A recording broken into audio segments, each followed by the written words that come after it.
Babak baru Palestina dan kontrol dunia atas Israel. Dunia akhirnya mulai membuka mata.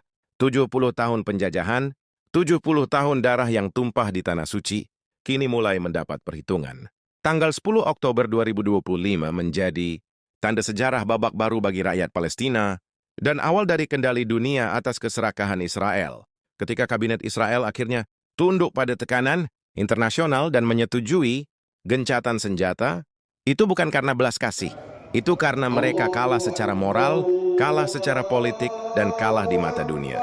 Mereka yang dulu merasa tak tersentuh oleh hukum internasional, kini dipaksa duduk di meja perundingan, diawasi, dikontrol, dan dibatasi langkahnya. Negara-negara besar dari Eropa hingga Asia mulai satu suara. Cukup sudah, cukup darah yang ditumpahkan di Gaza, cukup anak-anak yang dijadikan korban ambisi politik, cukup kebohongan yang diselimuti kata pertahanan diri.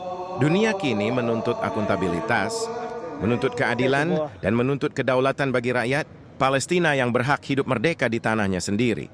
Turki, Mesir, Qatar, bahkan Uni Eropa kini menjadi bagian dari tekanan global yang tidak bisa lagi diabaikan. Israel, yang dulu bersembunyi di balik dukungan Amerika, kini mulai kehilangan legitimasi moralnya. Bahkan Washington pun di tengah sorotan dunia, tak lagi bebas membela tanpa batas. Ada kontrol, ada sorotan. Ada rasa takut baru bagi para penjajah. Takut akan kehilangan kekuasaan yang dibangun di atas penderitaan manusia. Rakyat Palestina menyambut babak baru ini bukan dengan euforia kosong. Mereka tahu perjuangan belum selesai, tapi mereka tahu kali ini dunia tidak lagi diam. Kamp pengungsi mulai berdenyut kembali. Anak-anak yang dulu hanya mengenal suara bom kini menyebut nama merdeka dengan mata berbinar. Dan di reruntuhan Gaza, kibaran bendera hijau putih merah hitam itu bukan lagi sekadar simbol perlawanan, tapi tanda bahwa dunia mulai berpihak kepada yang tertindas. Dunia kini mulai mengontrol Israel, bukan dengan senjata, tapi dengan opini global, tekanan diplomatik, dan kekuatan moral umat manusia. Israel mungkin masih memiliki kekuatan militer, tapi mereka kehilangan narasi kemenangan. Setiap peluru yang mereka lepaskan kini menjadi bumerang di forum dunia. Setiap kebohongan yang mereka sebarkan kini dipatahkan oleh fakta, oleh video, oleh kesaksian yang tak bisa lagi dibungkam.